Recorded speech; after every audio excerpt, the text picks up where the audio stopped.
GamesMaster Series 1 started us off with a taste of what was to come, a euphemism-packed feast of gaming footage, coupled with challenges that were little more than playing a level of a game or beating up your best friend.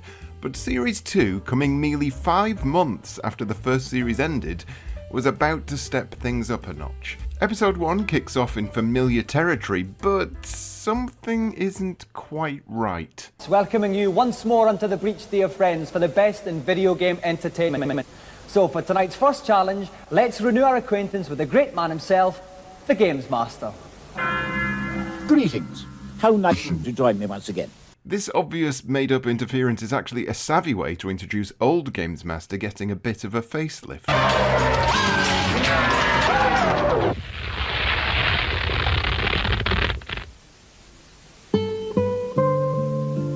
Moving away from the loud, echoey acoustics of a weird old church and moving into the loud, echoey acoustics of a weird old oil rig. They certainly know how to pick a venue. Each week we'll be ferrying challengers and other minions out here to our converted oil rig stroke holiday camp combination. Here they'll face rough seas, howling winds and the verbose vernacular of the GamesMaster. Greetings. And I'd like to take this opportunity formally to welcome you to the games rig. Nothing beats a good grapple. Back, baby!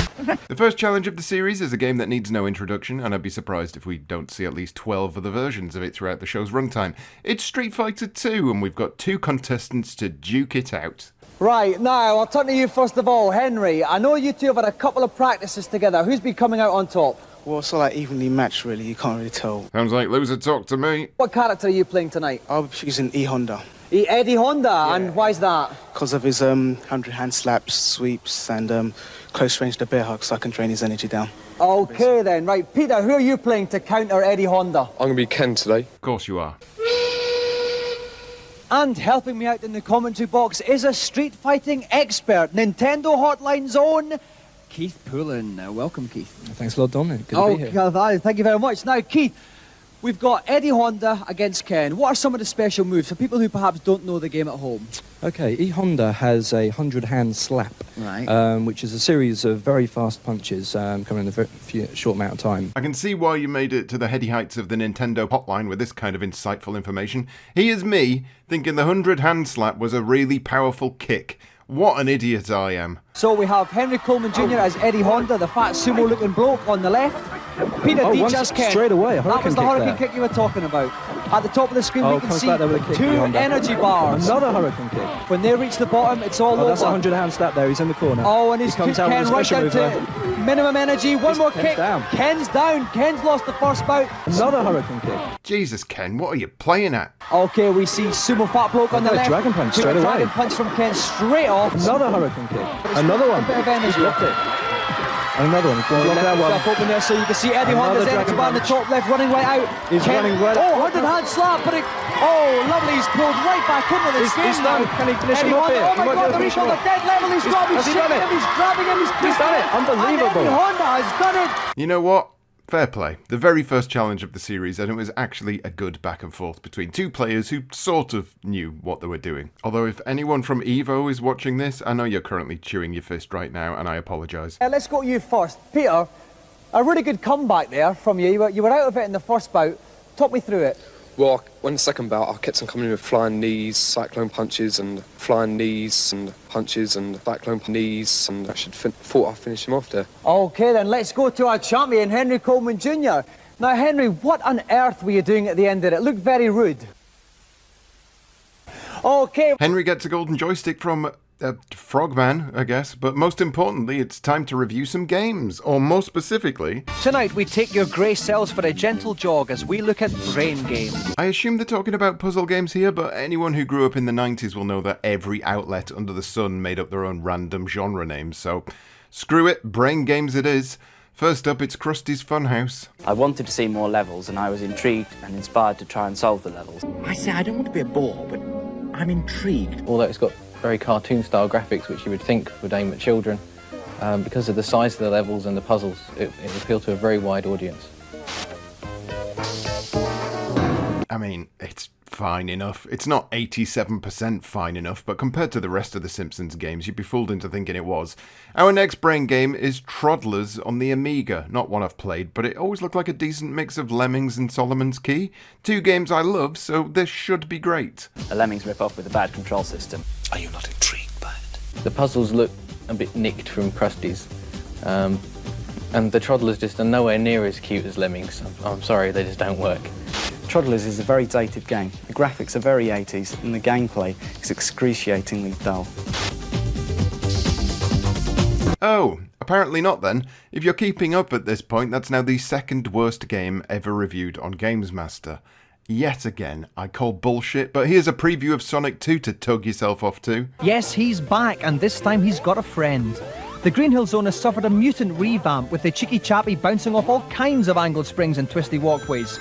In one-player mode, Sonic's newfound amigo Tails will help him collect those rings, while the split-screen option allows two players to compete in an orgy of hyperfast frolics to the finish. What are we talking about here? Orgy? The next challenge involves someone attempting to play Who Shot Johnny Rock, a game no one likes or really remembers. And as this is a celebrity challenge, we have... One of the funniest men on television, star of the music quiz, Whose Line Is It Anyway? S&M and That's Love. Please welcome Tony Slattery.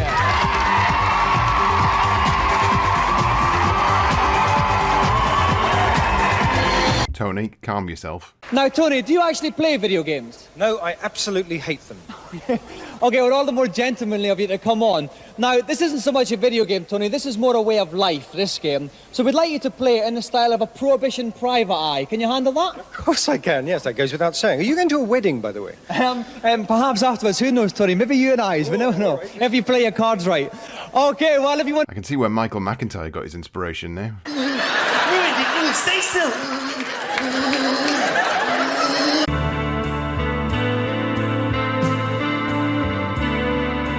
Jesus Christ, I'm depressed. Okay then, Tony, are you ready? Yes, I am, thank you, Patricia. What?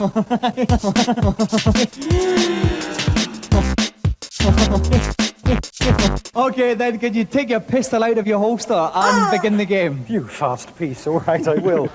I walked into a room of sharks.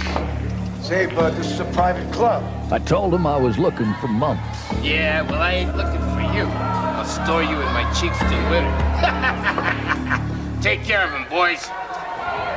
Okay, keep your eyes open at all times, and there is a his man to the left, and he's got him down. Keep your eyes open. Don't let your guard down at all. She's got a shot. Has it gone? She's got him. Slowest hand in the West is old Slattery. There she was in the purple cape, Lockjaw Lil. She was the tight-lipped dame that I had needed to talk to. This is very, very dangerous place. They're all down at the table. Now he's got to watch here. Boys. Here comes someone at the back. Yeah, yep, he's got him. It's one down. No, no, it doesn't shoot her. He's got him. He's doing very well here, Tim. He's doing very well. Shoot him. Oh, he's got him in the corner. That's the one. And shoot him. Oh, yes, he's got him. He's only got a couple more. Shot an innocent victim. You know, fair play to Tony. He didn't win, but at least he wobbled his head a lot. Tips and cheats this week. Braces for Days wants to know how to find the easiest to find secret in Super Mario World. And then this kid asks the most vague question. Hello, and just what is your particular problem? Could you please tell me how I could beat my friends at Game Boy Tennis? Practice the game, young man. Failing that, you can always cheat. When it's your service game, throw the ball high, but instead of striking it truly, step beneath it. If the ball lands on your head, you'll have won the point without raising a sweat. Yeah, I'm not sure your mates are going to allow that. Hi, GamesMaster. Could you tell me if there are any special bonus areas on Zool? Oh, I'm rather pleased you asked this one. For Zool actually includes a special GamesMaster secret room full of goodies for your consumption. Of course they put a GamesMaster room in Zool. I fully expect a 90+% review in a later episode. The final challenge of this first episode is Dragon's Lair 2, a glorified interactive DVD menu. I can't wait. And taking a magical skip down fantasy lane on this challenge is one of the best arcade players we've ever seen. So please welcome from Portsmouth, Dougie Jones. I'm sorry, Dougie Jones? Dougie Jones. Dougie Jones. Now, Dougie, we've seen you in action. We know you're one of the best players around, but this game is very tough. Can you do it? Dougie Jones. Okay, we've got a very plucky competitor there. And back for yet more punishment at my side is Tim Boone from CVG. Welcome back, Tim. Welcome. Hello, Dominik. Welcome back, Tim. Welcome. Hello, Dominik. Welcome back, Tim. Come on, I've had a difficult day and this is my big moment in the spotlight. Dominik has just said welcome back, so the correct way to respond is just by saying welcome. Can't go wrong with a good old welcome. Let's do this. No, wait, come back. Fuck, I meant hello. Just say hello. Oh, no, panic. Just say both. Just say both. No one will notice. Welcome. Hello, Dominik. It'll be okay, Tim. We're nearly done. Don't upset yourself. Okay, so off goes Doug. He's approaching the castle. He's got to look out for the flashes. Watch out for mother-in-law. Here she comes. Oh, she's a big girl, Tim. Out the door as fast as you can, because you don't want to mess with her. She's and not now onto your horse happy. and away you go. And like I would if she was following me. Now then, keep her off your back as long as you can and down off your horse into the castle, and she's trapped. This looks incredible, but also virtually impossible to follow in terms of what is actually happening gameplay-wise. Okay, let's go get out of here. Onto the crop. Watch the snake. Watch the snake. Oh no, look at the snake. The snake's tail. The snake's Watch tail. the Doug, get the tail. Oh He's no, and Doug has failed. He's gone. Doug strangled by the snake and his challenge has ended in failure. Douglas.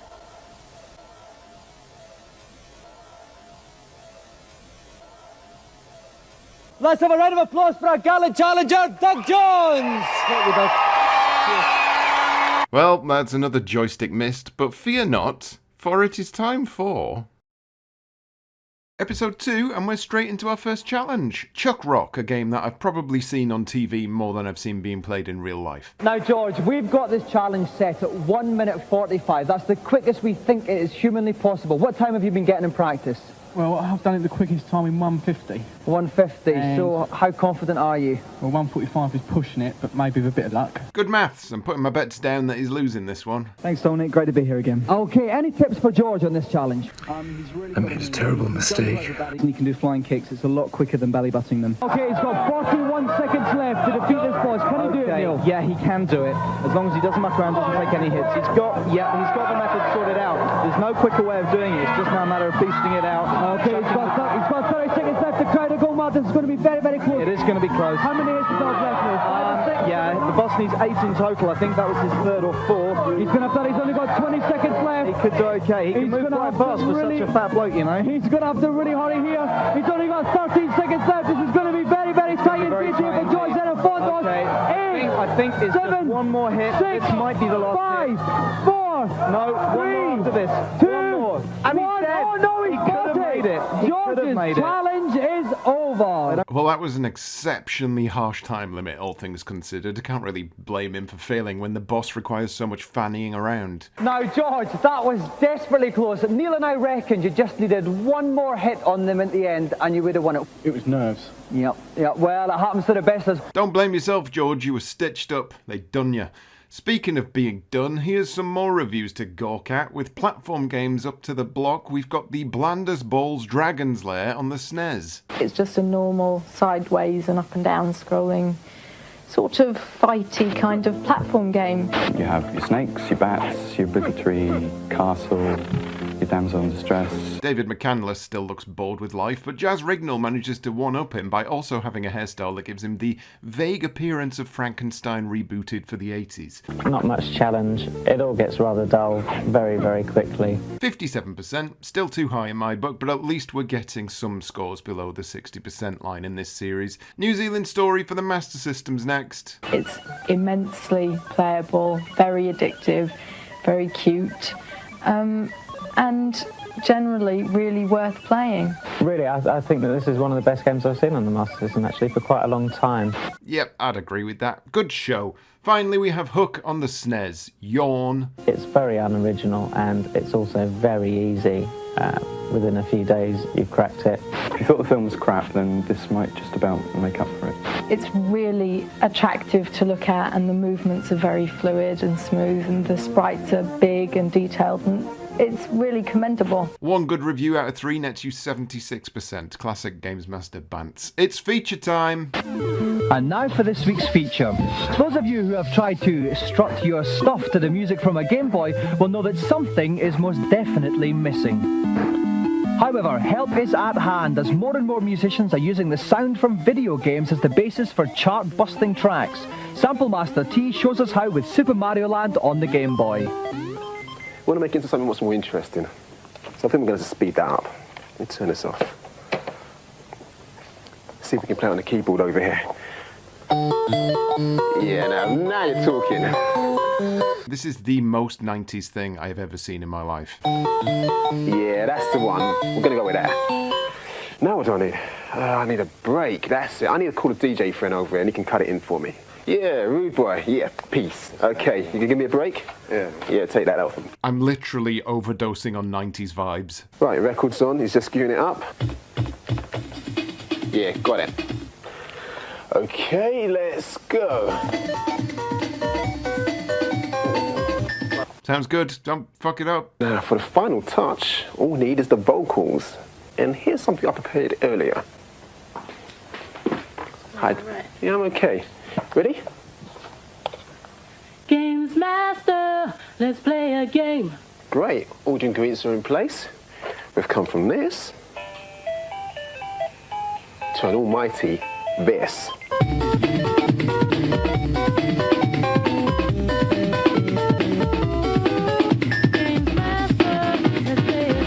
Oh, no, they fucked it up. Let me have a shot. Yeah.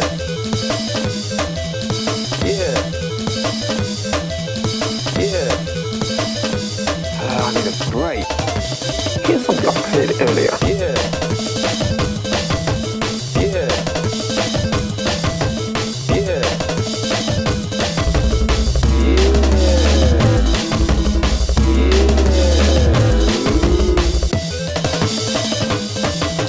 Yeah, I fucked it up as well. Never mind, here's a cock joke. Grab an unfeasibly large helmet and get stuck into some virtual reality for yourself. The celebrity challenge this week brings in this Sonic Blast Man again. I presume they've bought this machine and they're making damn sure they get the money's worth. Thankfully, we have the man with the world's best laugh to take this one on. Paul Turner showed that he can live with the best of them on this game.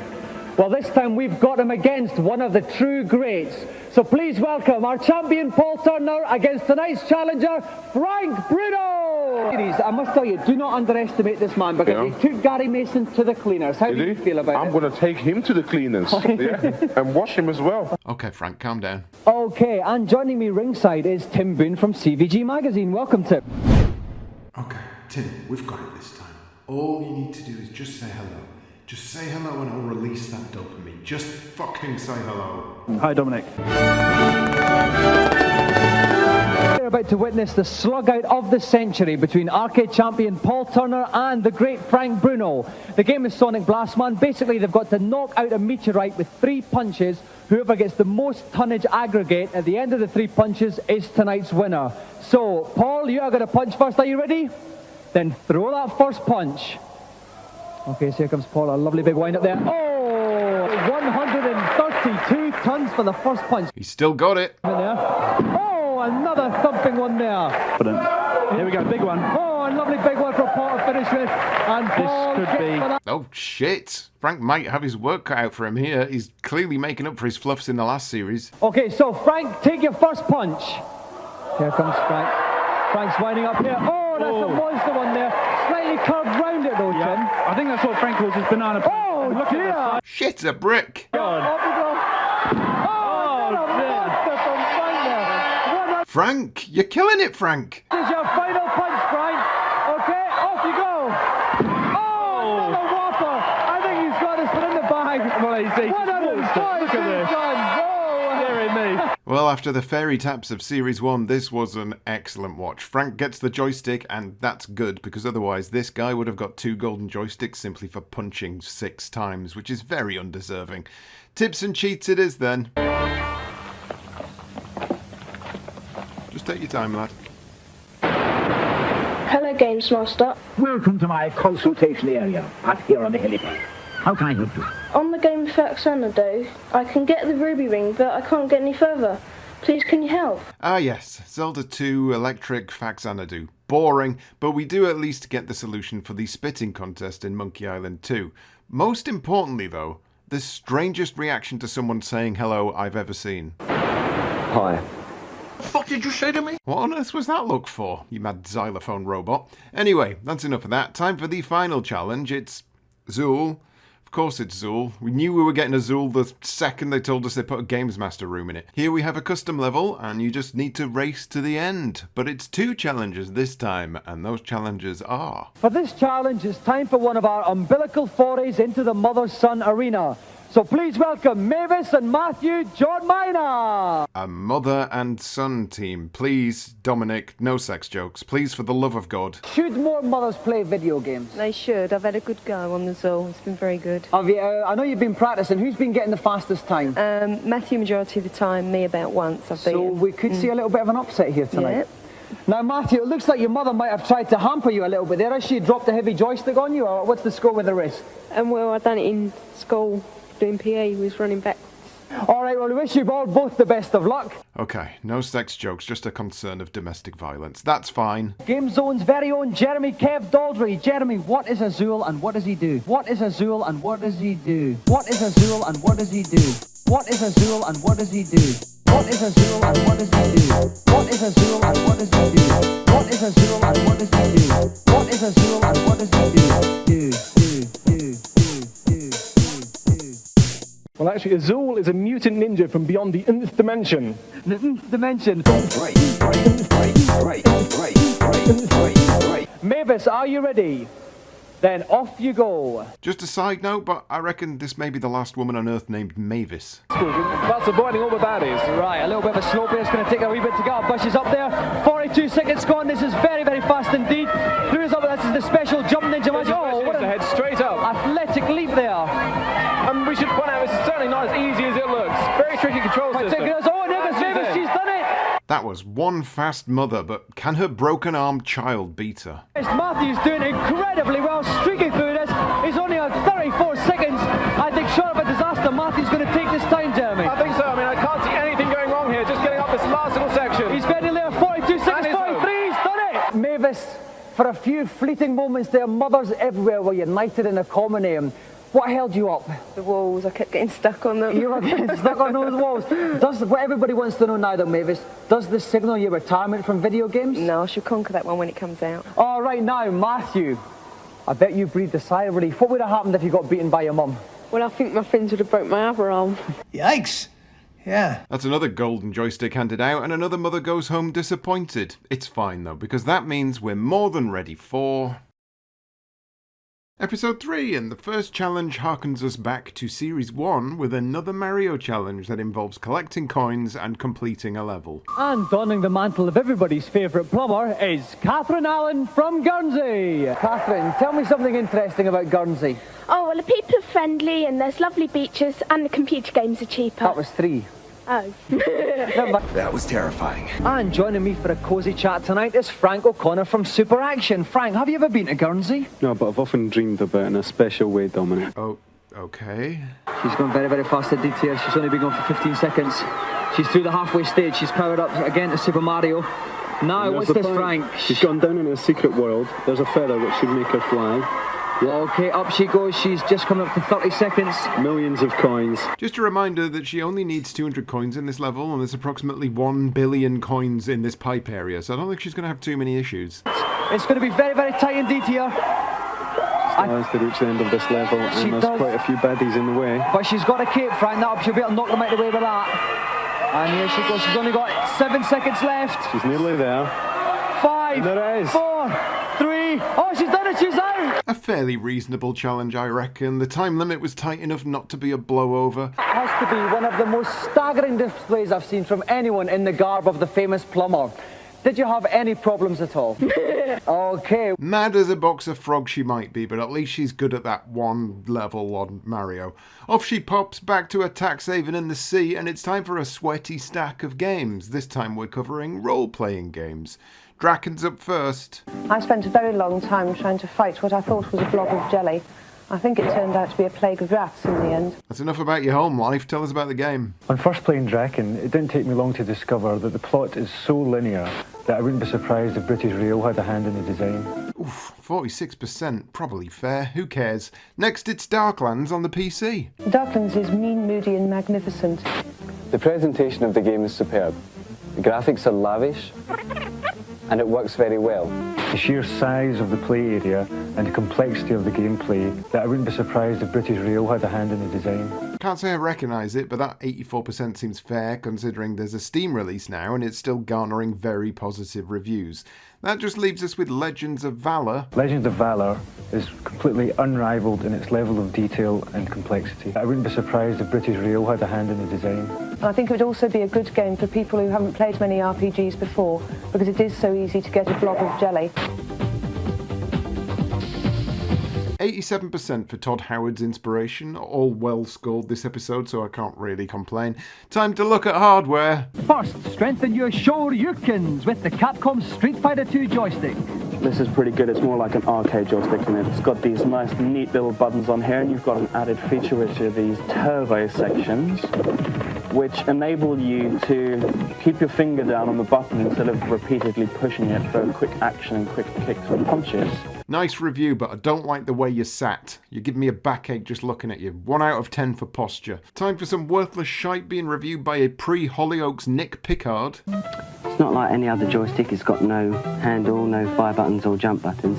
It works by light sensors on the equipment. The machine doesn't respond to any of your controls that you give it. It just dives all over the place.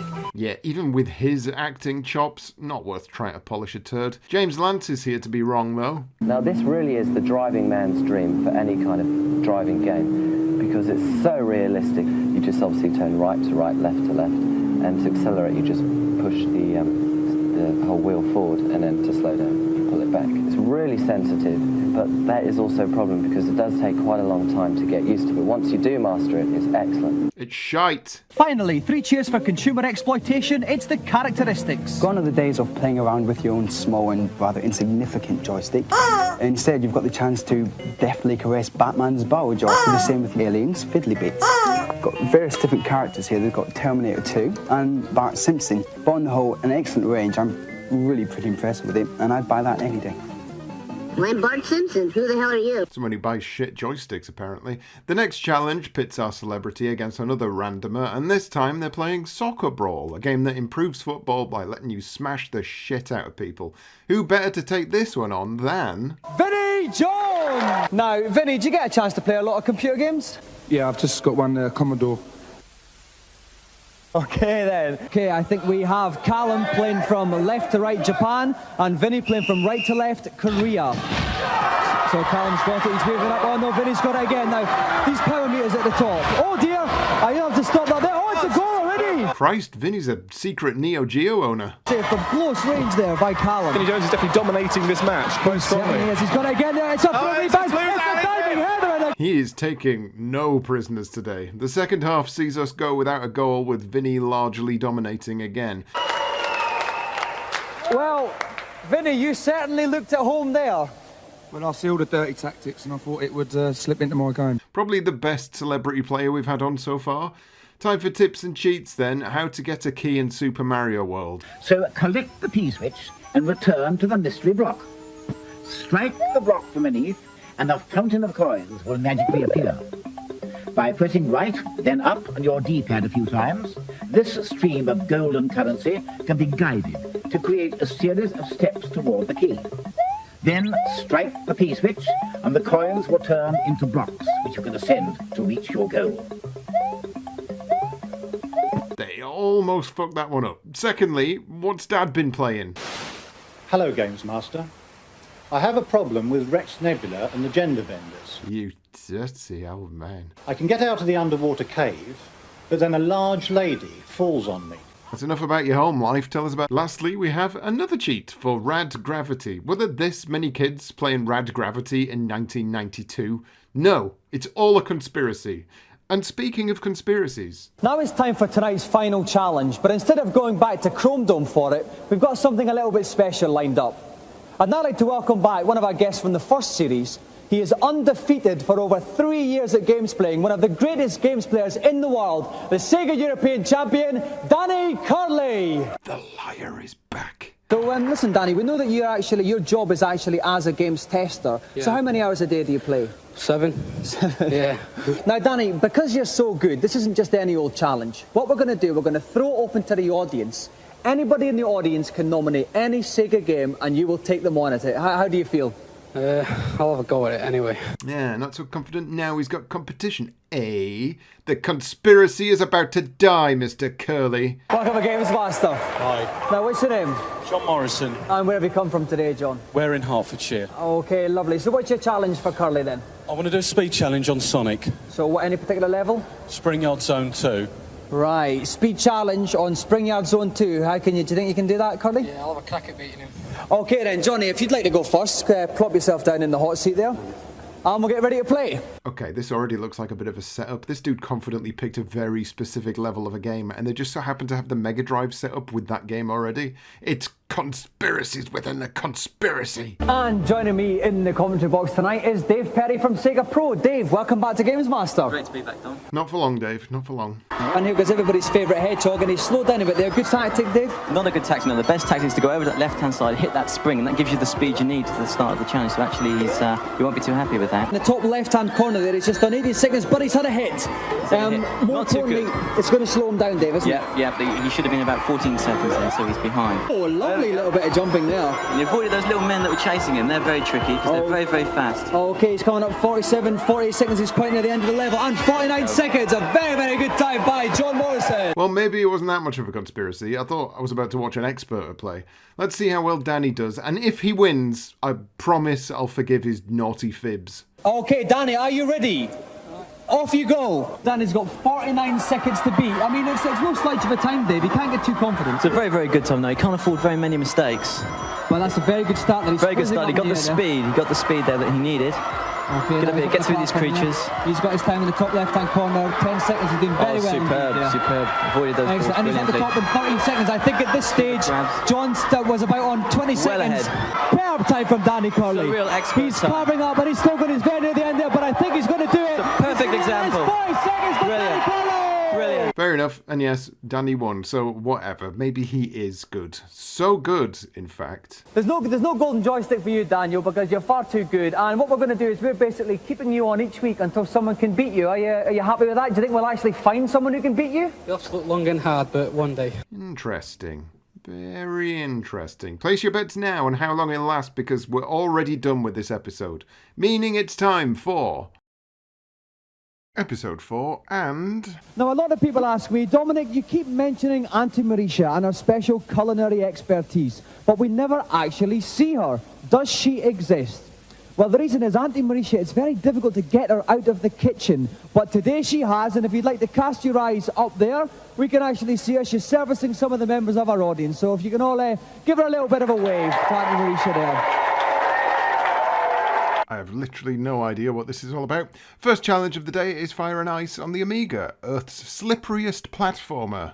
Now, I know you wanted to bring along your own joysticks, which you actually make. Do you want to talk us through a couple of them? I was going to use this one, but because I was practicing so much, it's broken now. I can hear it. It does. So I'm going to use this one. Okay, so how did you make that one? Your favourite? It was a joint venture between my dad, my uncle and me. That was originally a lunchbox, which was cast in aluminium.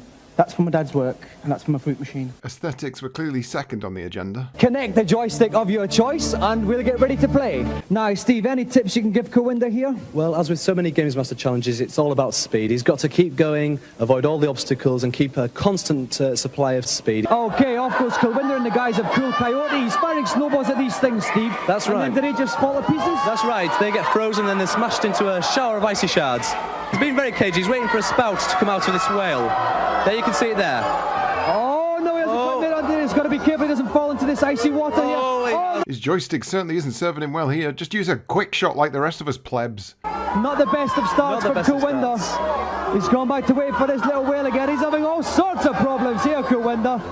He's got to watch this water. Oh, no! He's up again! His arse has well and truly fallen out. Just go home. I don't know what to say. No, I'm completely lost for words, Dominic. Apart from retire.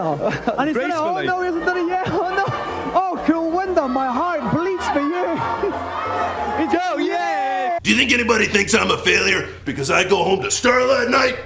I just thought if Cowinder's having a hard job, he's only got 16 There's a bit of the key. left. Another bit of the key. 2 bits of the key he's got. But he's still got a lot to do. 3 bits of the key. He's only got 10 seconds left. Oh, and he's lost his final life.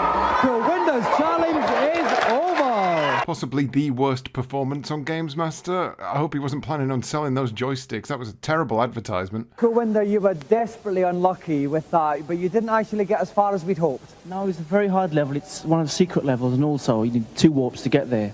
Another thing, that wasn't my best joystick, it was my reserve joystick, so... I am sick of your excuses, Miles. GamesMaster was left unstirred by that, and I have to actually defer to him to see what's going to happen to you.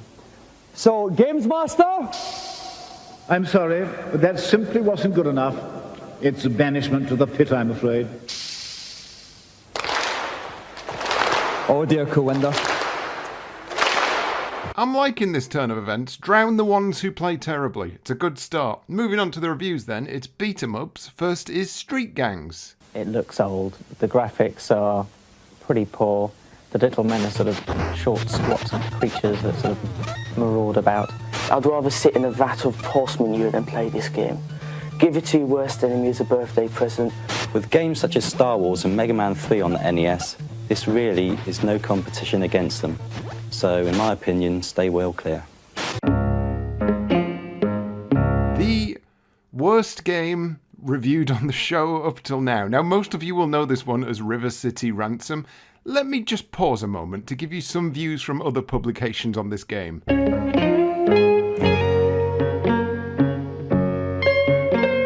Oh, GamesMaster, never change. Next, it's Fighting Masters on the Mega Drive.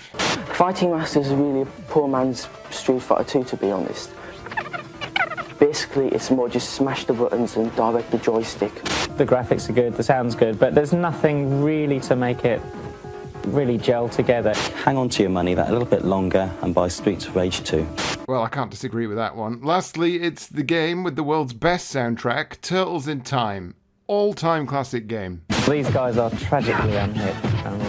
They're all rather pathetic these days. You fucking what, Sunshine? Graphics sound are both excellent, but you can get bored after a while. You fucking what, Sunshine? Sometimes the words and the score are worlds apart. 80%, fair enough. It's time now for a feature on putty. Anyone watching games-based television programming in the UK at this time in the 90s will no doubt have seen many features on putty. Just endless putty content. I went to India for an extended holiday. Every single nasty begins life as a similarly humorous yet two-dimensional drawing. Step 2 involves bringing them all to life.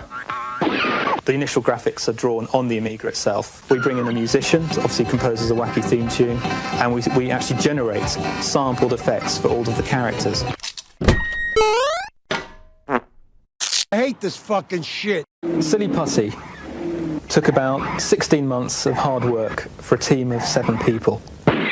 Right, on to our next celebrity challenge. It's not actually a game. It's a helicopter simulator used to train pilots. And for this one, of course, they bring in a rugby player. What a good fit. How are you going to find this tonight? Okay, well, you scored many points for England, but you only get 1 try tonight. Matthew, you're a bit of a whiz at these games. How do you fancy your chances? Yeah, I think I can beat it pretty easily. Okay then. Okay then. Okay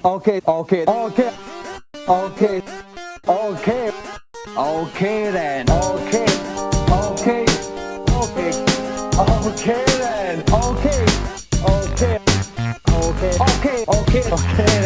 Okay, let's hope we can all learn a thing or two from that. The idea is to put the cross within the diamond, and that means you're on course for a good landing. He seems a bit out at the moment.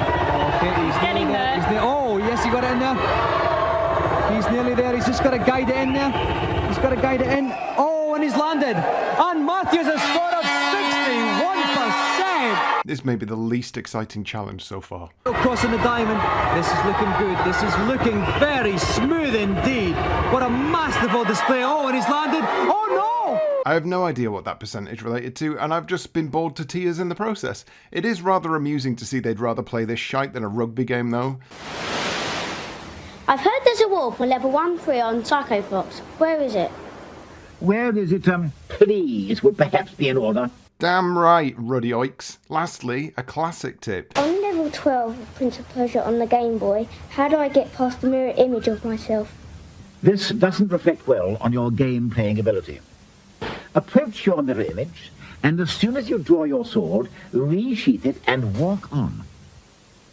Simple when you know how, isn't it? Yes, it is. Thanks. And it's time to bring in reigning champ Curly for another head-to-head challenge. But you've got no idea what the game is this week. Does that make you nervous at all? Oh, well, obviously, yeah, I'm a bit curious what the game is, but it could be hit or miss. Okay, beautifully put, Danny. Okay, thank you. So what's your name? Warren. Warren, and where are you from, Warren? Wembley. Okay, so you've seen Curly in action before. How do you fancy your chances against him? I think I can do it. Okay, what's the challenge tonight? It's one period on Mario Lemieux hockey. One period on Mario Lemieux hockey. How do you fancy that one, Curly? I've never even heard of it. Never mind played it. This is how you beat someone. Pick a game no one has ever heard of. Perfect. Also, important Dave Perry news. We've started the bandana era.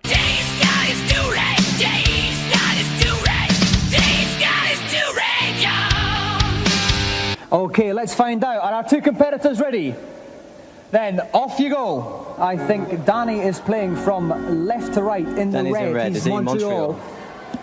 Here we go, straight in with the face off. This is difficult. When the green light lights up, that's when you can get hold of the puck. Okay, so Warren's making the first attack Straight in the air, but it's well saved by Danny's goalkeeper. These goalies are incredibly hard to beat. And he's making a counter-attack. He's taking up the side, flicked around, the goal's empty. Oh yes, Danny Curley scores! Fucking hell, Warren. Various shots. You've got two shots. A straight A is a low shot. Double tap the A button and you get a high shot, like a slap shot. Okay, Danny tried to dribble in a little bit too close and the goalie got it. Oh no, this looks dangerous. Warren's picked it up. He goes Oh, he's back. Things are heating up. right round the goalkeeper. We hear the chants. They're all chanting for Danny there. He might be the Danny, what's wrong with Warren? He's got this awful green kit to put up with. That's probably why they don't like him. Okay, and now they're really coming again. Tries a long shot, but it's comfortably saved by Danny's keeper. He's going to get it. It's gone back. Oh, Warren's picked it up. It keeps going. Quick shot. Oh no, the timeout ties out. Oh no!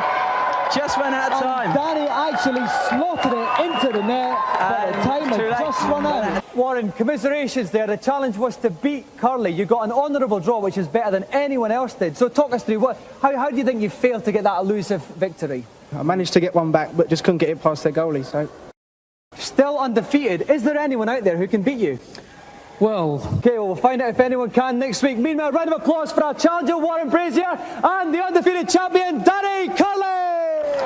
Well... That's Curly still standing, so he'll be back next week, and so will someone else. Be sure to join us next week when Take That will be here. Yep, it's definitely the 90s, but that's this episode done with, so I guess it's time for...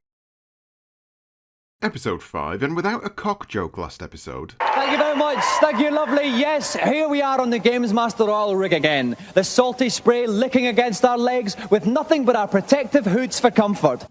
I'm just going to accept that tenuous metaphor about spunking all over someone's legs. Our first challenge is on the classic pilot wings, specifically the parachuting stage. Now, for these particularly tricky aerial hijinks, we've brought in a brother-sister combo.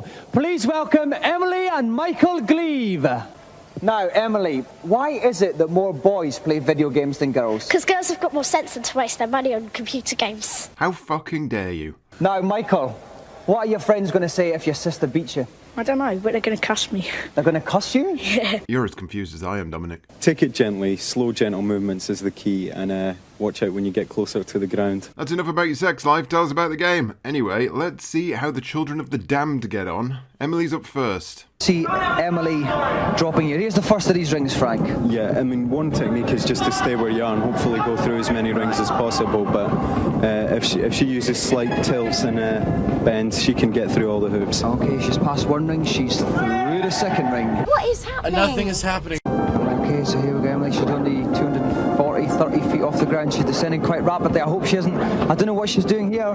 It's going to be a very, very late swing indeed here. No, I think she's doing it quite just about right.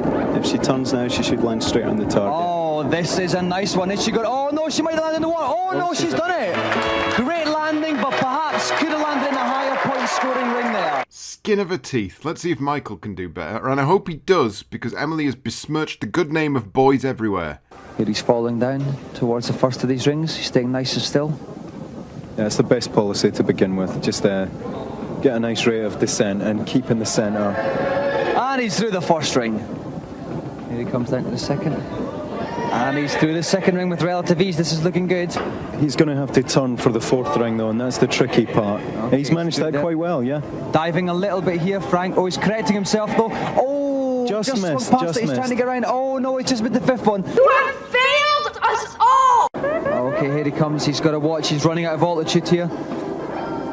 Oh, he's running out of altitude now, but he might just make it into the centre there. This is going to be close. He's going towards the centre. Is he going to make it? Is he going to make it? He's down to the centre. He's down there. He's got there. He's got there. It was just shooting off. Oh! Michael! What a close contest that was. Michael, there was only 11 points in it. It was very, very close. Where did you maybe miss those couple of vital points? I thought I was going to win. Well, you thought wrong. Okay, are you going to have a rematch when you get home?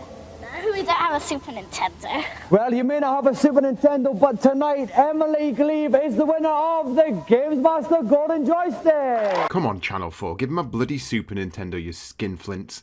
Anyway, it's time to score some games incorrectly, and it's gory games this week. Splatterhouse 2. The gore effect has been turned up for maximum effect. You've got bloated babies, skinless zombies, chainsaws and spears of death. Love it.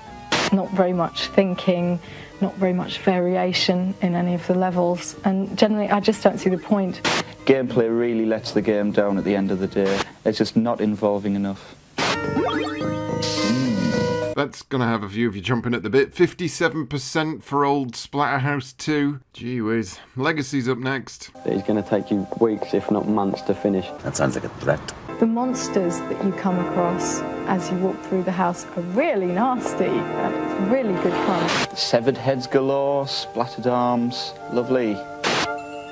Never heard of it then and already forgotten about it now. 30% better than Splatterhouse 2. How do you like them apples? Finally, on the Game Boy, cower in fear, shake till you hurl and wake up sweating from the nightmare that is Barbie. I don't think any of us expected him to say that. Obviously it's not going to be a game for everybody, but if anyone feels okay about buying a Barbie game, then they're probably going to enjoy it. Jane, no. I suppose it was a good idea to try and get girl gamers interested, but doing it that blatantly, it's just not going to work. Whoever came up with this idea should be shot. Barbie on the Game Boy. Almost as good as Splatterhouse 2, but still better than Troddlers. What a time to be alive. This week's feature takes a look at strap-ons for your handpiece. In at number 5, who needs batteries when you have the Solar Boy? An unfeasibly useful device. Slot the Game Boy snugly into its protective sheath, add generous amounts of daylight, and environmentally friendly game-playing hours are yours. So heavy, you can barely lift it. In 4, add a few racks to your Game Gear library with the Master Gear Converter. Put a Master System game in, gently caress the whole shebang into the Game Gear, and you can now play Master System games handheld style. You know what? This thing was the tits, and at just £20 it was basically a walloping great big pile of tits. Taking the number 3 spot its own, the Handy Boy. This kind of thing, less so. The amount of add-ons for the Game Boy just to give you the ability to actually see the screen was nothing short of astonishing. In the runner-up spot, the Sega TV Tuner. This slots into your Game Gear's rear, and if you liberally extend the aerial and have a precocious fiddle, you should get rampant television satisfaction, meaning you need never miss those Open University double bills again. But in the premier position, youthful yuppies give a hearty hurrah for the Work Boy. Somehow turning your Game Boy into a barely functioning memo pad is better than turning your Game Gear into a television? Wonders never cease. The celebrity challenge this week is Dino Blaster, which you'll no doubt recognise as one of the Bomberman games. Or if you're really hip, Eric and the Floaters. Speaking of really hip... So, a 5-man gaming orgy awaits us, and I'm very pleased indeed to welcome 5 of the swoonsomest stars in music. Gary, Mark, Robbie, Howard and Jason, take that! Girl, let's make a stop and plan the years ahead. Where to live and what we both should do. You're my kind of girl. Jason, good to see you. Alright, Howard. Alright, Mark. Alright, Gary. Okay. Right, boys, now I know that all of you like a little waggle now and again, but come clean. Who is the best games player in Take That? Definitely me. No, definitely me. It's me. It is me. This is where the band started to fall apart. It was all due to Bomberman. Now, they all seem like really good mates in real life, but at the end of this game, there's only going to be one of them standing. With me in the commentary box is Sega Pro's very own golden boy, Dave Perry. Welcome, Dave. Bandana. Now, Dave, any tips you can give the boys for this game? Well, bandana and, bandana. Okay then, right, lads, are you ready? Lads. Gary! Robbie is white, Gary is green, Mark is red, Howard is blue, and Jason is black. I don't think he is. Anyway, let's hope Robbie doesn't win. The last thing he needs is another ego boost. Jason left. Right, oh no, it's going to be contested here. Oh no, no!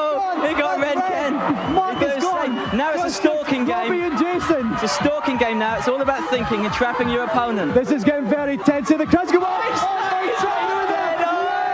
So Jason's down and Robbie is the winner. Of course he fucking did. I tip you to win. You know the prize you're getting. What does it mean to you to win the GamesMaster Golden Joystick? I can't sum it up in words. Well, there's a first time for everything. Moving on to tips and cheats then, the GamesMaster once again pulls a weird face at a child for saying hello. Hello, GamesMaster. I'm James Bond 2, right? No idea what his deal about salutations is, but he's clearly in one. Time to bring our resident short and curly one back for yet another challenge. This time he's up against what I suspect is another obvious plant, because this guy is about 3 foot taller than anyone else in the audience. And he looks like a lightly melted waxwork of Lance Henriksen. Okay, so what's your name? Jeff Galliers. Jeff Galliers. So what's the challenge for Curly tonight? It's Arch Rivals. Arch Rivals. Oh, Curly. So Arch Rivals. A bit of a basketball game there. Are you confident? Well, I've played a couple of other basketball simulators, but not this one. Okay, well, it could be a very interesting competition. If you'd like to sit yourself down, gents, we'll get ready to play. Basketball's the name of the game, and Danny wastes no time in shitting all over milk blood. However, there's so many 2 and 3 pointers going back and forth in this game, it's in anyone's hands. From Jeff, so it's a first to 20 points. Long shot there by... Oh, long shot. It's still a 2-pointer. Oh, it's in there. Oh, no, he tried to dive, but he missed it there. He's all over the place. 2-pointer in. Oh, yes, it's in there. Jeff now, because he's got to go. He sent the 3-pointer. Oh, unlucky there. One more score, and Jeff's won the match. 18-17, this is tight. 18-17, Curly just needs a 3-pointer 30 seconds on the clock. And Jeff needs a 2-pointer. Here comes Jeff now. He's passed the back. He's playing possession. He's making sure he can... Oh, that should be in. He shoots. That should be in. Yes, it's Jeff. Jeff has been beaten. Oh. Well, it didn't take long for the world's best game player to be knocked off his perch, but I did think it was going to be a random sports game that'd see him lose. And so did our competitor, apparently. So, commiserations, Daniel. You said it had to happen sooner or later. Yeah, it was a close match, but at the end of the day, he won. Oh, well, bad luck, Daniel. Now, Jeff, congratulations. You've beaten the great man himself. What was the difference between you two on the end of the day? Planning. I had to choose a game that I didn't think he'd played before and I had, obviously. He doesn't make the rules, he just lives by them. That's it for this episode, so you know what that means.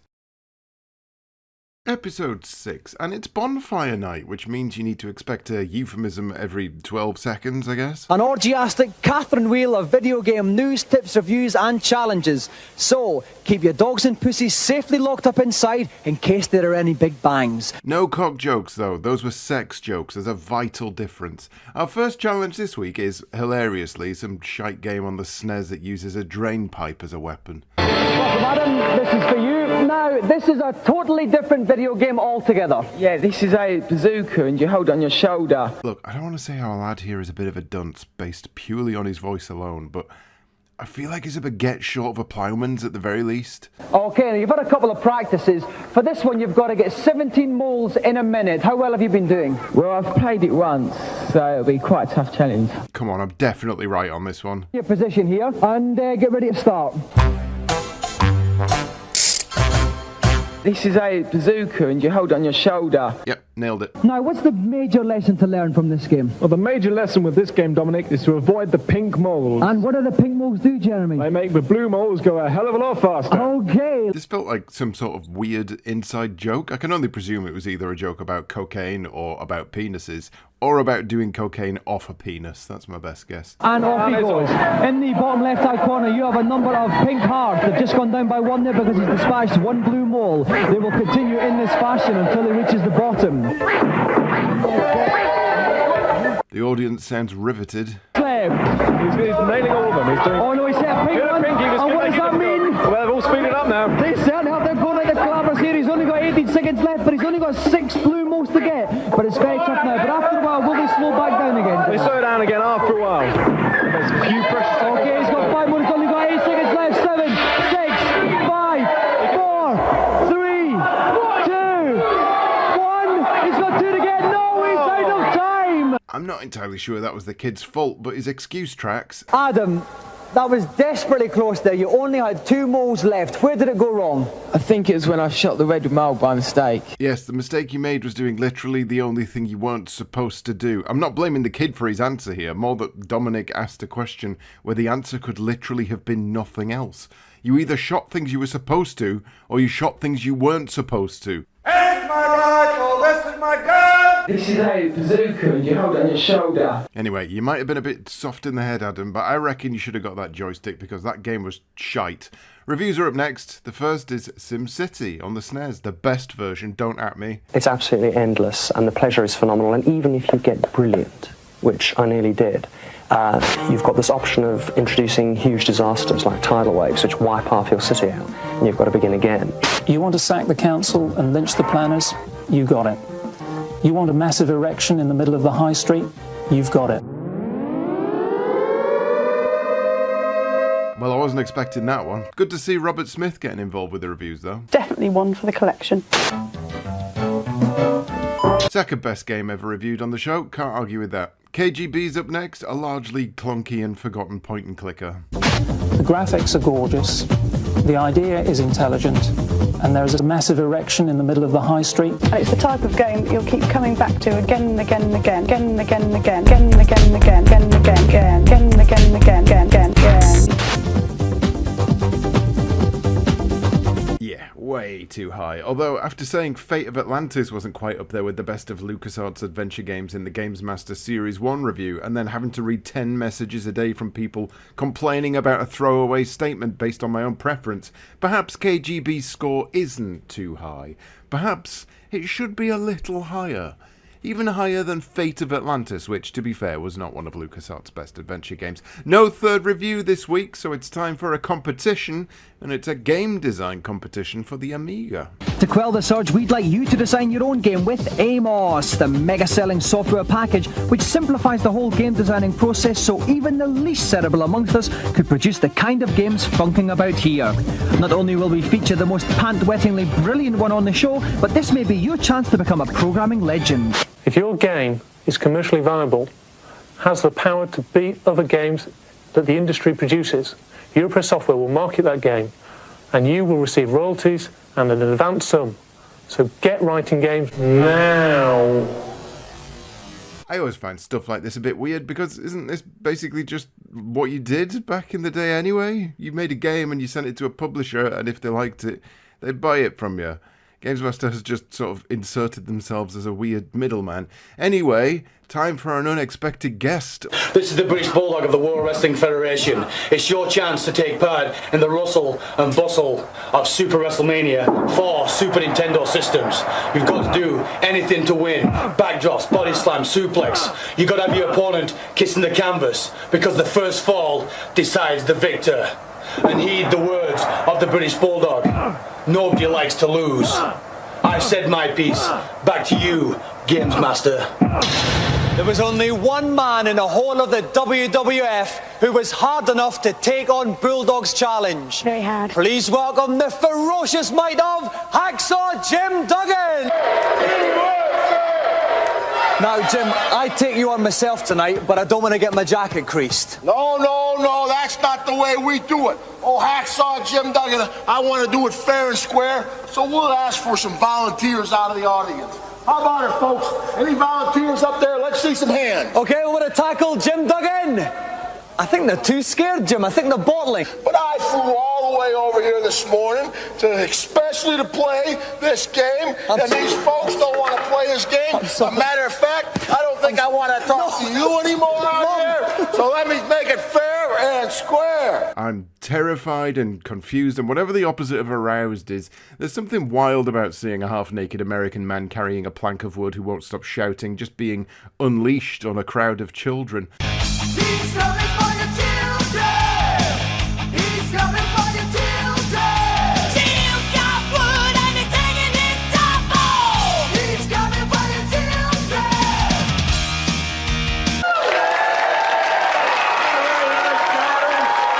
He's mine, and we're gonna play the game! What's your name? Hayden Croft. And where are you from, Hayden? Just up the top of the stairs. You literally just watched a grown man drag him down from there. Let me tell you something, tough guy. You might be rough once we get up there, but I've been working these thumbs all week. I'm ready for you. Jesus, I know he's playing a character, but I hope he doesn't shout his way through life like this. Hacksaw, Hayden, are you ready? Then off you go. So we can see that Hacksaw Jim Duggan is Macho Man Randy Savage in the rather colourful straight away. trousers. Hayden Crock is the Undertaker. Using the ropes there. Black. Using the ropes, the Undertaker. This is an even worse wrestling match than the one from Series 1. Anyway, the kid wins and Hacksaw is shouting again. I tell you, I've been in the ring a lot of times, but I never had a guy on me like that. He was suplexing me. He was arm barring me. He was giving me the wizard. He was all over me. Everything I tried, he had a counter move. Yeah. Well, I've lost. I think I should go to the pit. So Hacksaw Jim Duggan, I think I'll take the pet to the pit. Oh, he's off. He doesn't need any prompting. Thank fuck for that. Straight over to tips and cheats. This kid is stuck on the second level of Bart versus the Space Mutants. There's an easy and rather ingenious way of solving this problem, young man. Then jump up and down on it. I'm terribly sorry about that. The sort of sea spray does tend to play havoc with one's calibration.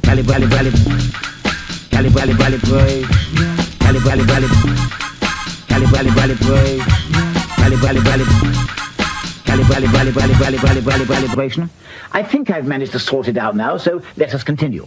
As I was saying,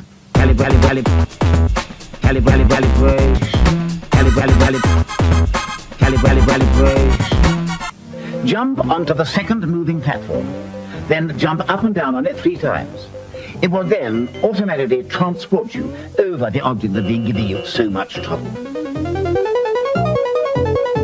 I don't think a single person on Earth has ever gotten past the second level of this game. Torture that it is. Last challenge of the day is King of the Monsters, which looks great, but it's not great. I hate it. It's ass. But most importantly, here's 2 old lasses to play the game for some reason. One of which is the old woman they introduced a few episodes ago. Again, for some reason. Okay, now, Auntie, what made you choose this challenge? Because it's a good game and I like a good scrap.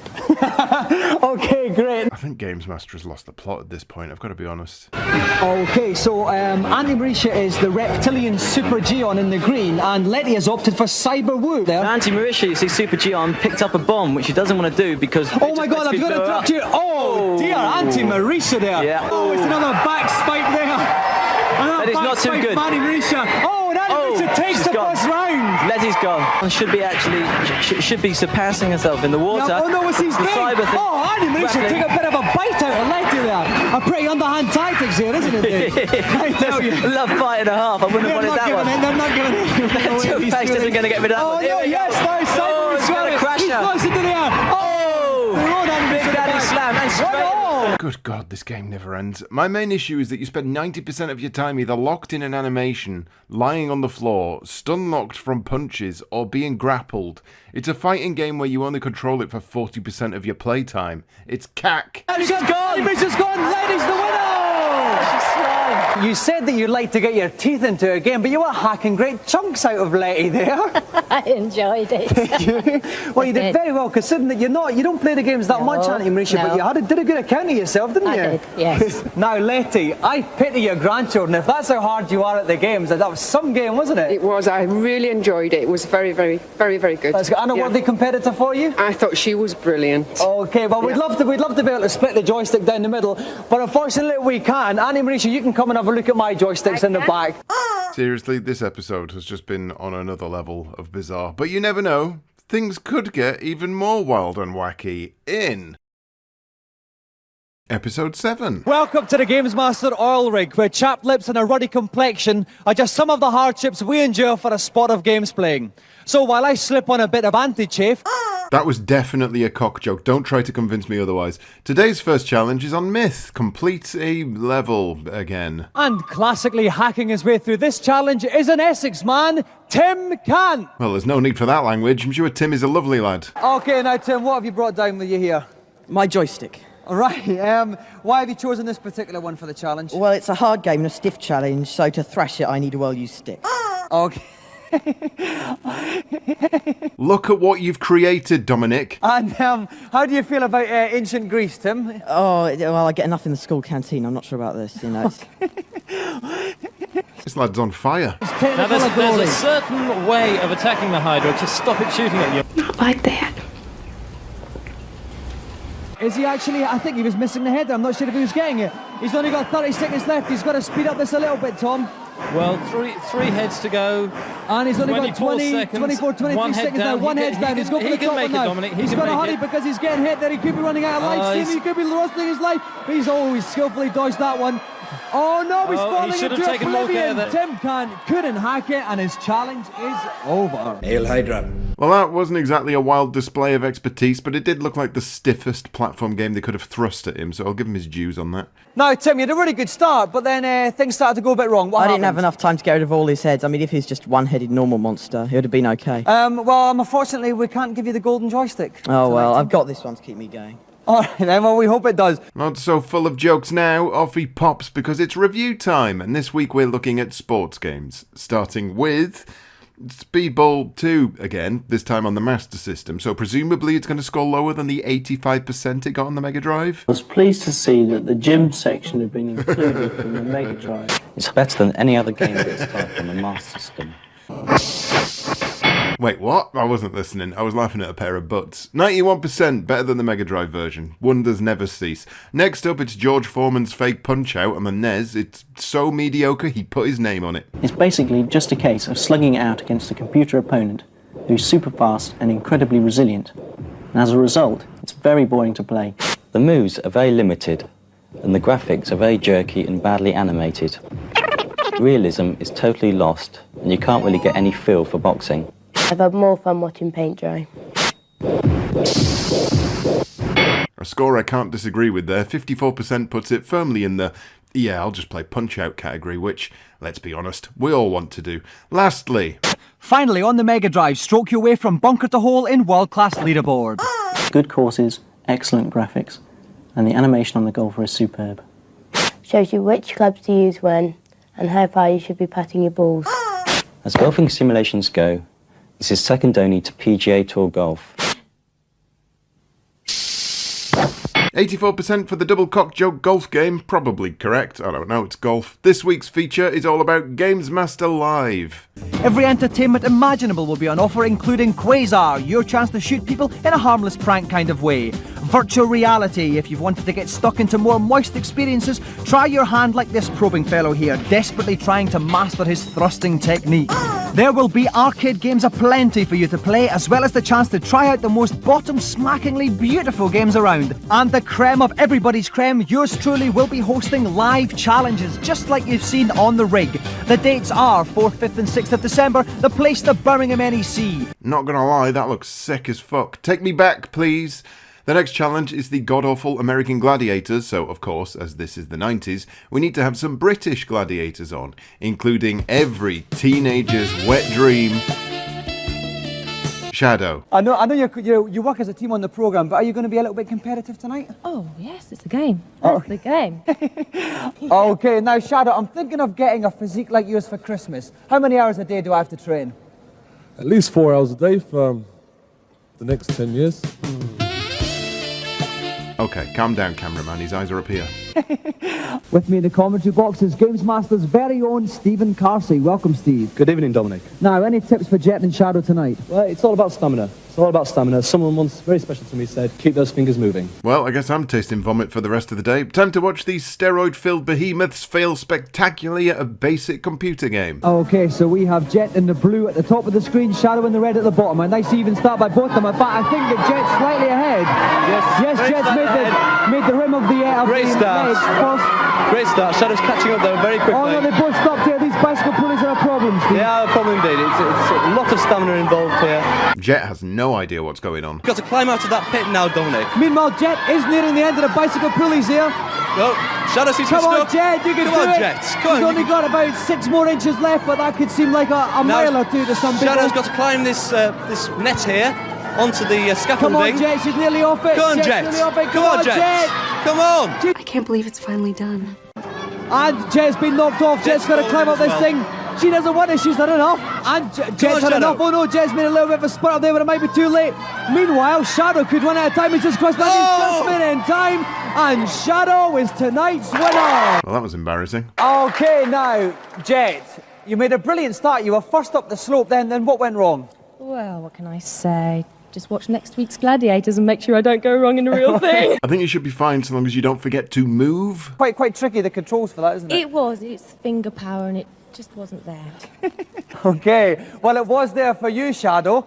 Well, let's talk about finger power. I have all the power and fingers, what can I say? Keep those fingers moving. Finger power and Fingers, keep those fingers moving. finger power and Fingers, keep those fingers moving. Tips and cheats this week. Welcome to the helipad. How can I help you? In Zelda 3, I can't defeat Ganon. I've never heard anyone call it Zelda 3 in my life, but you do you.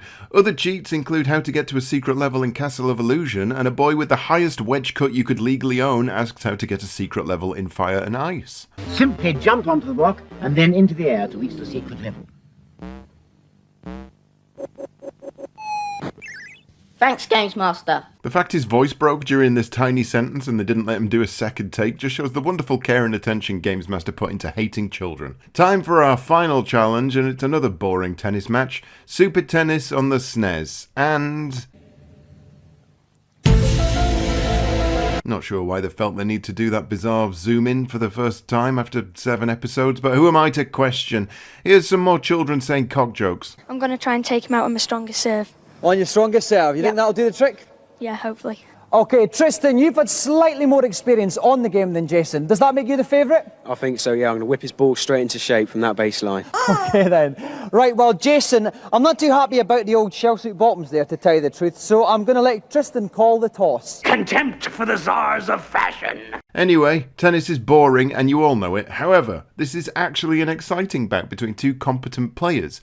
And I would love to show you that, but look how increasingly tense this lad gets throughout the match.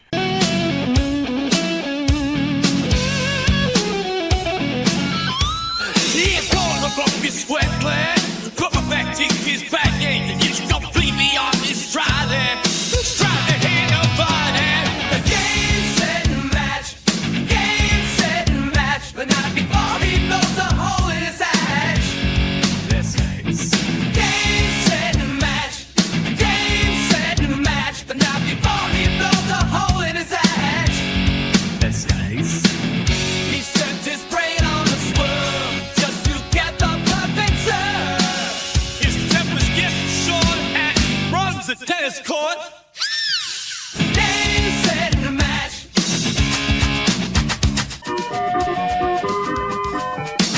And the train comes unlatched.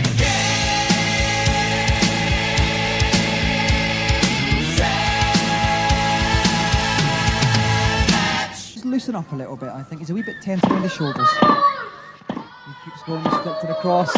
Oh, here this could be the... oh, yes, that's it! It's game, set, and match to Tristan Grove. Well, that's lucky. I think he would have taken someone's head off if he'd lost, potentially his own. What an absolute stonker of a game. Listen, Jason, you tore ahead at the start, 2-0 up. You were the unfancied one out of both of you, not just because of the shell suit bottoms, but just generally. Then what happened? You started to crumble slightly. Well, I'm not happy with the umpire. I think there was a few shots that were in that weren't counted. Oh, I think it was perfect umpiring. Oh, you I'm would? I'm sure of it, yeah. Well, you are walking away tonight, Tristan Grove, with the GamesMaster Golden Joystick! And a therapy session, hopefully. That's the end of this week's nonsense, though, because it's time for... Episode 8, and we're straight into the first challenge, the brutal Addams Family on the SNES. Once again, complete a level in a time limit. And for this challenge we've got a goth, because it's the 90s, and that's where goths lived. Welcome, Lisa. This is a rather splendid multi-layered affair you've got on here. Right now, Lisa, what attracted you to this Addams Family game? I think it's something to do with Morticia, actually. Yeah, I must admit, did you actually audition for a part in the film? No. I think you could have. You've had a couple of practices. How's it been going? Not very well, but I'll give it a go. Now, Frank, Lisa's not too confident on this. Can you help her along her way at all? Well, she's got to be fast. It's against the clock. She better get a move on. And there aren't actually enough coins on the level, really, but there's a secret door that leads to more. Sounds like actual hell. Off Lisa goes in the guise of Gomez Adams. In the bottom left-hand corner, we can see the time ticking down. In the top left-hand corner, we can see her energy bar. 3 hearts. One of them's gone down already, Frank. Not the best of starts. Give her a chance. She can make it. Oh, she's lost another one. Oh, no. Not the greatest display we've seen so far. But she can make some of the energy up, Frank. If she catches this heart here, she'll save some energy. Is she going to get... oh, no, she's missed him, Frank. Oh dear, this is going to be very tight from now on in. It's not looking good. Oh no, she's got it! Oh no, it's over already! Well now, didn't even need to edit that one down. I told you Adam's Family on the SNES was hell. Well done, Lisa. Lisa, you in fact have broken the record for the fastest failure on GamesMaster. How do you feel? A bit disappointed, but I gave it my best shot. Well, in special circumstances such as these, we must actually refer to GamesMaster for the ultimate verdict to see actually what is going to happen to you. So if you'd like to hang on, we'll just go over to the man now. Drown the Goth in the endless seas.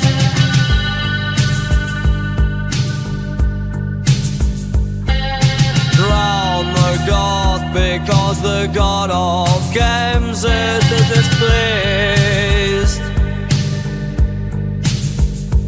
Well, it's time to dunk the poor woman in the water, and if she floats, she's a goth, but if she drowns, she's still a goth, just a dead one. This week's reviews are board games, starting with Scrabble. One of the best things about Scrabble is that you can play against a computer. I wouldn't be surprised if British Rail had a hand in the design. Scrabble is a computer game? What's the point? Well, at least you can't lose the pieces down the back of the sofa. I mean, if you don't like Scrabble, I don't think a video game version is going to change your mind. 80% though, I think that's fair. Scrabble is great. You make words and stuff.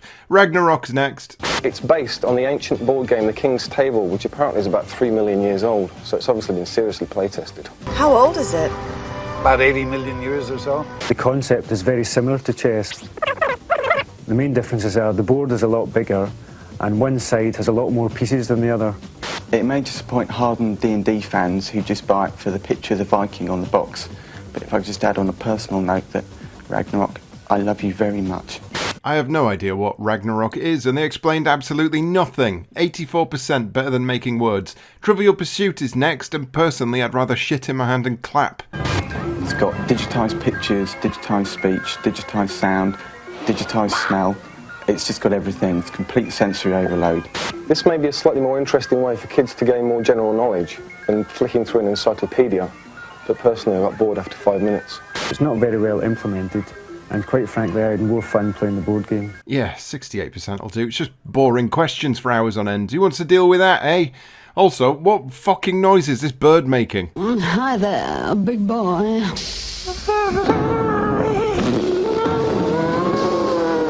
Also, 50 quid? Jesus H. wept. Get in the bin.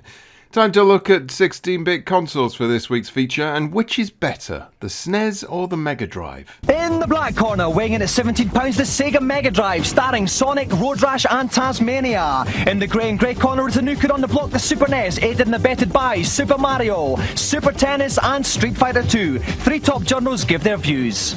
The Nintendo machine wins out quite easily due to the fact that it has around about 31,500 more colours available than the Sega. SNES, fantastic graphics, and it can do all the arcade trickery, taking pictures of universes, folding them, spinning them, zooming in. Mega Drive can't. A machine is no good without the games to play on it, and the Mega Drive comes out tops here. Shop around, see which machine has the games that you most like to play and go for that machine. Well, the fact is that I've been stupid enough to have a tattoo done, and the tattoo is the name of the machine of the Mega Drive and the SNES, which I think is the better of the two. And here's what I think is the best. SNES. That was a lot of build-up for not much payoff. If I were you, I'd buy both. I have. Alright, rich tits, we're not all made of money. The celebrity challenge this week is another god-awful FMV light gun game, Space Pirates, which no one on Earth remembers. Armed with a simple laser gun, your assignment is to rescue a group of innocent colonists being held hostage by a band of decidedly unsavory ruffians. I'll be following your progress with interest. Best of luck.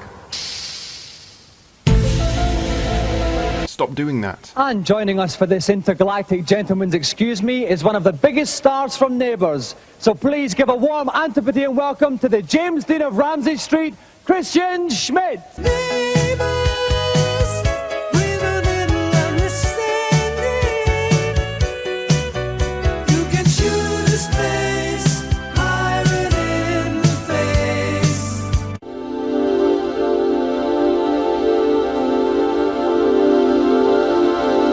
Now, you're a bit of a games player yourself, are you not, Christian? Yeah, I've got the Sega Game Gear at home and the Nintendo Game Boy, yeah. Two handhelds, but no home system. Those crazy Australians and their wild gaming ideas have gone too far. And boarding me amidships for this challenge is CVG's Tim Boone. Welcome, Tim. Hello again, Dominic. Here we go. He's got to keep his eyes wide open. Right. These guys can come from anywhere. There's one. All right, nicely got in the head there. This game is 99% fog. No, that's it. He's got past the second stage. Here we go. Now, the hostages are... See the guy who's tied up over there? Yeah. They're all held in by a sort of power field that's controlled by those two bright lights. Okay. Shoot all the space pilots and then free the hostages is the basic plan. Okay, so he's got two space pilots down. Here comes a third one. They're all coming down these ropes like a little scout jamboree. Yeah, the woman on the left who's tied up, that's her. She'll give him a few pieces of advice. Okay, oh no, watch out the guy. Game over. Oh no! Has he got one little slab of energy? Energy level is getting critical. I've absolutely no idea what happened there. Did he shoot the hostage? Did he get shot? Why did he go from full health to 1 bar of health? This game is cack. Australia deserve better. At all times. Be ready for anything. And go down the ladder. Here we come. They got him last time. Oh, yes, it's gone now. Excellent. Now, watch. Here he comes. But again, oh, he's gone. Shoot the blue light! And now shoot them both. He's got shot. Oh it's all no! He over. hesitated too much, which means that Christian Schmidt's challenge is over. Don't do that on children's TV, Christian. No joystick one yet, so it's time to break out the cheats. Hello, GamesMaster. Hello, and just what is your particular problem? On level 2 of the Immortal, I cannot work out which order the 3 gems go into the 3 circles. Can you tell me, please? No, only joking. Hello, GamesMaster. I've heard there's an invincibility cheat on James Bond 2 Robocod. Could you tell me what it is? That's what I'm here for. As soon as the game starts, walk right until you see the Arctic Toys sign. Above the board, you'll see a number of objects, which you shall collect in the following order. I feel like every Amiga owner under the sun knows this cheat for Robocod 2. Even I know it, and I never owned an Amiga. Hello, GamesMaster. What can I do for you? How can I win the drinking contest on Monkey Island 2? The trick here is to... Good Lord. Them's some good effects. Also, I think every game in this cheat section has already been featured in a previous cheat section, so that's something to jot down in your GamesMaster notepads. The final challenge of the week then, it's Agony. The game is called Agony. The game itself's probably fine. Through the game's atmospheric first level without losing life. Keep your wits about you. Stop it. So what we're going to do is throw it out into the inviting arms of our audience. So if we've got any volunteers out there who fancy their chances at the shoot 'em up Agony, please stick your arm in the air. Let me see, okay, let's have... No, you're far too ugly up there. Let's have someone a little bit better looking. That was harsh. Okay, thank you. Thank you. And what's your name? Angela, where have you come from? Heresy. Okay, well, I've got a sneaky suspicion you might be quite good at this one. Where have you come from, Jack? Lightwater. From Lightwater. What's your favourite game? Sonic the Hedgehog. Sonic the Hedgehog. Okay, Jack, all the best for the challenge. Now, what's your name? Rashpal. Rashpal, where have you come from? Leicester. And what is your favourite game? Lotus 2. Lotus 2. Talk about a weird lineup. And joining me for this flight of feathered fancy is Tom Watson from Renegade. Hello, Tom. Good evening, Dominic. Now, Tom, none of our competitors have played this game before. It's sight unseen. What tips can you give them? Best to keep back to the left, not to go too low. Fish will rise from the water, but not to worry about the backgrounds. It's Jack up first, and he doesn't fare too badly until he inexplicably moves to the far right when he was specifically told not to do that. Bloody children, eh? Are you ready? I have been ready since the dawn of time. Then off you go. Okay, off goes Angela. Will she learn from young Jack's mistakes? Well, she certainly seems to have. Best to keep back to the left. Problem, I've got the feeling that she could go all the way to the end of the level. She's getting a bit close. She's going to hang back a little bit. This is where Jack bought it. Jesus Christ, these children have the memory of goldfish. Let's see if a grown man can do any better. Huge big screaming mouths here. These are very nasty. They throw some, some difficult to describe creatures out of them. Well, I don't know what. It reminds me of my producer, though. Oh no, he's getting trapped at the top of the screen, and Rashpal's bought it as well. Well, at least he died with honour. But still, that does mean we've gone through an entire episode of GamesMaster without a single joystick one. Bad luck, everyone. That was quite close at the end there. Now, let's go to you first, Jack. You started us off there. You got quite far, then what happened? It was just a bit too hard. You wasted my time, you wasted Dominik's time, and you wasted the nation's time. You did very well. What happened in the end, though? Agathor will feast on the blood of the innocent. Never mind, you did very well. Now, Rash pal, Tom and I up in the commentary box, we thought you were going to do it. So what's your excuse? I was unlucky. That has nothing to do with it. Personally, I think we should ban all children on the show, but as this happened in 1992, I don't think I'm going to get my way. Anyway, that's the end of this joyless, joystickless nonsense, so I guess it's time we move along to Episode 9, and Dominik's finally changed his outfit, although only for this bit. He's back in the smelly Butlins outfit in a few minutes. Yes, we're back on GamesMaster's Nautical Holiday Camp. I've just been up to the helipad and I'm positively awash with the latest games players to come gushing out of my chopper. So let's begin our spriteful soiree with a little trip to the GamesMaster. The first challenge is Joe and Mac, a game that featured on every video game show imaginable at the time, though I don't know a single person that actually enjoys it. I mean, it's fine, don't get me wrong, but it's not constantly on television fine. And tonight's Neanderthal challenger is Bromley's very own Wolf Wood. I'm sorry, he's called what?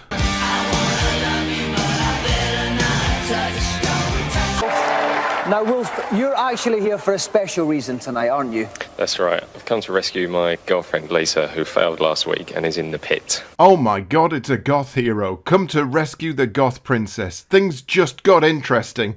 But also, Joe and Mac for a goth? It's not very thematic, is it? At least put him on Alone in the Dark. And joining me for this romantic challenge is a man who's no stranger to a conquest or two, Frank O'Connor from Super Action. Welcome, Frank. Thanks very much. Now, Frank, there's a lot riding on this tonight. How can you help with Wolf? Well, he's going to have to do it quickly. He's got 1.5 minutes to get to the end and defeat the dinosaur. And his main squeeze is in the pit, so he's going to have to get her back, isn't he? Alright. I greet this right back with my leather and glove. I'm playing Joe and Mac to save my love. The dinosaurs once stand in my way. I'll destroy them all with my lacquered hairspray. I got permission playing caveman games. They call me Wolf Woods, but my real name James. I'm gone. Yeah, baby, I'm gone. I'm coming for you. I throw bones at cavemen's faces. I dress myself in leather and laces. Gotta beat the game to save my chick. That should be leaving Mars with a black lipstick. I'm a godfather, mission playing caveman Joe. When I rescue my girl with no one wants to grow, I'm gone. Yeah, baby, I'm gone. And I'm coming for you. Just in the nick of time.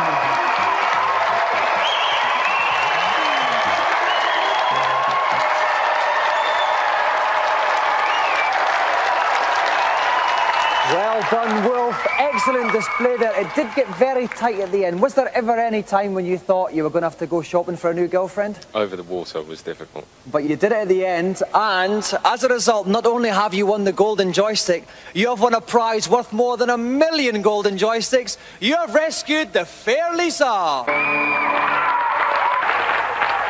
Well, while we slip a discreet veil and let our young couple explore each other once more. Alright, Dom, calm down. Let's take a look at reviews then, and this week it's Arcade Adventures, starting with Another World, one of the greatest games ever made, even if it is ridiculously punishing. If it doesn't hit 90% at a minimum, I'm going to shit myself in protest. A great game. The whole setup, the atmosphere with the music, the graphics are superb. You really get a feel for this game. She's a good girl. You can't go wrong with it. Once you know what you're doing, you start off at point A, you work your way through to point B, and there's not a lot you can cock up in between. Bad boy. Graphically it's brilliant, sonically it's brilliant, but it's far too easy. The day's play just ain't enough at this price. What the fuck are you talking about? Did they actually play it? There's about 15 ways to die on the first screen alone. GamesMaster is dead to me. Let's move on to Prince of Persia, which is bound to get over 90%. Next up, wear outrageously baggy pants and wield a long weapon in Prince of Persia. A game for anyone who's got delusions of being Sinbad. It's a great clingy, jumpy, fighty game. Once you've solved problems, got your password and gone on through to the next level, the game does become very short in its life. This is probably better aimed at younger players. Older players will probably find it far too easy because the puzzles are just nowhere near complicated enough. What the fuck are you talking about? What the ever-loving fuck have these guys been smoking? Finally, it's flashback. Let's just guess at 70% because it's really easy and you'll complete it in 30 minutes, apparently. From the same mould as Another World, but definitely a lot more interest here. Zapping, jumping, shooting, leaping, flying, and generally rebounding off lots of hard surfaces in the hope of getting back to dear old Milton Keynes. It's got some of the best animation and graphics I've seen for a long time on the Amiga. One of the best games to come out lately. I really loved it. In what world do the same reviewers score Another World 76%, Prince of Persia 80%, and then Flashback 94%? Are they just making this up as they go along? I'm baffled. Truly baffled. Anyway, this week's feature is all about a piano. As for this week's feature, it's all very well gathering round Grandpa's organ for a sing-song this Christmas, but if, like Uncle Ted, you want to bash out some Bach for yourself, video games can help you along with the aid of the miracle piano tutor. Over to modern-day Liberace Richard Bonfone to tinkle some ivories. Best thing about the Miracle is you don't actually need a piano because it actually comes with a keyboard. Okay. The beauty of the Miracle is it actually teaches you with video games, okay? So when it gets really boring, the mundane part of learning music, the notes, the harmony, etc., it'll actually teach you with the games. Okay, for instance, the shooting gallery here actually teaches you how to hit the correct notes at the right time. Okay, as the ducks come along on the screen, I've got to hit the correct note to shoot the duck. If I make a mistake... Okay, it's not all fun and games, though. The Miracle's actually got a serious side to it, which is the recording studio, where you can actually record your own songs, okay, and sequence them together using 128 different instruments. You can also pull in any MIDI file.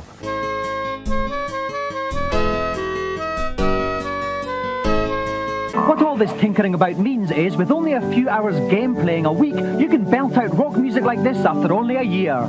You know what? Pretty cool, actually. I would have been all over this as a kid if I knew it even existed, which I didn't, so that's fun.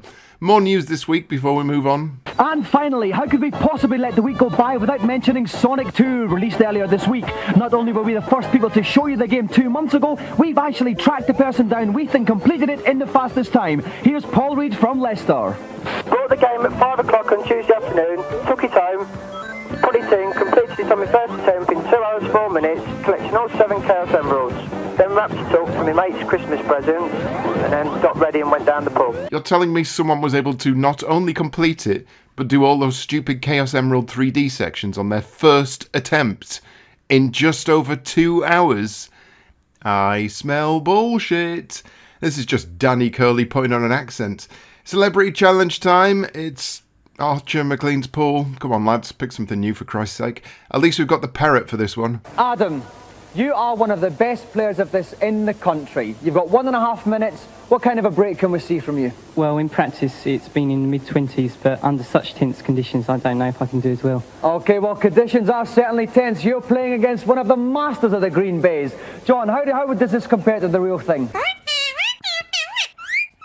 The GamesMaster Pool Challenge is based on Archer McLean's pool. You may remember him as a challenger in the first series. He's helping me commentate tonight. Welcome, Archer. Thanks very much. Now, any tips you can give our players tonight? Did anyone else catch that? He said, thanks very much, with his microphone held down. Then there was a camera jostle as Archer looked behind the camera, and then he lifted his mic up. I'm guessing someone was frantically motioning to use the thing in his hands off screen. Leave Archer alone, the man's a genius. If he doesn't want to be heard, that's his choice. Okay, so going straight for the stick. And off he goes. Oh, First lovely ball in. first ball. Brilliant. Nice one. Good start, and 1 minute, 11 seconds left. No, he's got to be really quick with these shots because some of the long ones can take 20 seconds. That's only 4 or 5 balls. You know, Archer McLean could have had a good side gig as a snooker commentator. He's got the perfect calm voice for it, and considering he made an entire simulation of balls smashing into other balls, he's got a fair idea of what he's talking about. Anyway, 29 points for our challenger. Let's see if the parrot can beat him. John Parrott stepped up to the table. He's about to have his 1.5 minutes to see if he can beat the score. John, are you ready? Then off you go. Okay, he's gone for the 8, and it's time. 8 points it's straight about off. to start. Now, Lovely. lovely Straight stop ball there. Nicely on the 9 in the middle. 8 points, lovely shot there. John in the 9. The 2's lying there inviting, but That's it's it. the points that count. The numbers on the balls correspond to the scores he gets if he sinks them. He's taking quite a bit of time to set up this. Half power, a little bit of chalk. And he should follow this down the table. And, oh yes, slots that one in there. Knock it off the cushion. This to win the game. Come on, John. John Parrott, he's got 21 seconds left, he's going to make it quick. Lines it up, hits it. Oh no, it's off! Parrott squawked at the final hurdle. Once again, though, an exciting matchup in a game that could have been largely boring to watch. GamesMaster Series 2 has managed to make tennis and pool interesting and exciting, which is a big step up from the original series, so claps all round. A golden joystick for our challenger means it's time for tips and cheats. An obvious tip for Super Mario World starts us off again, followed by another tip for Castle of Illusion again, at which point the Games Master gives up instead of giving us a third cheat. That's all for now. I look forward to our next rendezvous. We've been robbed. Fatal Fury is our final challenge. Welcome, Matthew. Welcome you. Now, Matthew, do you often play your dad at home at the Not game? very often. Not very often, so you expect to give him a bit of a thrashing tonight? Yep. Okay. All right, young Matthew's very confident there, Ian. Are you going to show him a thing or two? Well, I've had some special lessons, and I think he's going to go home with his tail between his legs. Special lessons, eh? The mind wanders. Tonight is Game Zone's Vivian Nodge. Hello again, Vivian. Hello again, Dominic. Okay, now this is quite a tough game. Any general fighting tips for our two competitors? Just to keep moving, ducking and diving, generally just try as many different types of moves as possible, really. That's the worst advice I've ever heard. Mash the buttons, she's saying. Just mash the buttons. Okay, young Matthew's on the left-hand side. He's playing Joe Higashi in the gold shorts. And his father is in the white on the right, playing Andy Bogard. Now we've got two energy bars at the top right-hand corner. They're going to go down, Vivian, aren't they? They're going to go down. Whenever they're hit, their power goes down. You can see the player on the left seems to be losing, but oh no! Oh no, but Matthew got a nice big hit. That one's flashing. It means one more hit and he's down. Oh. I'm not sure why they brought this lass in for commentary. She doesn't have a clue what's going on. Bring back Tim. He might not know how to say hello, but at least he understands what he's looking at on screen. Lovely somersault punch there from Ian, but Matthew retaliated very well indeed. Okay, I think they've got to do a bit more jumping here, I think, Vivian. Oh no, he's down! This splashing red, he's only got a couple more hits to go. Oh no, he's got another one, he's got one more hit, he's out of it. He's got to keep out of harm's way here. Oh, and he's down! He's down, Ian's down, so Matthew is tonight's winner! You got off to a good start, but your dad pulled it back in the second bout. Were you frightened at all going into the third? Nah, I knew I could beat him. Okay. All right, now, Ian, brilliant comeback, but what was the deciding factor in the end? I'm carrying an old injury at the moment, and it started to tell in the third game. Ian, I can sympathise. I'm going to have to dock Dad some points for not telling any dad jokes, but he did give his son a playful punch to the back of the head, so he's balanced out. Well, that's it for another show, but never mind. Auntie Marisha's been slaving away in the canteen all day, and she has produced a sumptuous king prawn and oyster and black bean sauce. We're certainly going to enjoy that one tonight, and we'll see you next week. Or maybe not, because that's the end of this first foray into GamesMaster's second series. And so far, there's been a huge improvement over the presentation, the hijinks, and the delivery when compared to that original venture into the murky world of sweaty teenagers playing video games on television. Sure, we had some god-awful reviews because no one has a bloody clue what they're talking about, and yes, some of the challenges were basically the same as the first, or in some instances, so bland, I'd rather eat a shoe. But this was GamesMaster. This was worth shoving your grandma out of her favourite seat and switching over the TV at 6:30 PM so you could catch a glimpse of Super Putty for the 13th time. The highlight of our week, and one that promised to show us everything our parents couldn't afford to buy us. Here's to GamesMaster Series 2, or at least 1/3 of GamesMaster Series 2. And I'll catch you next time for GamesMaster Series 2 Part 2.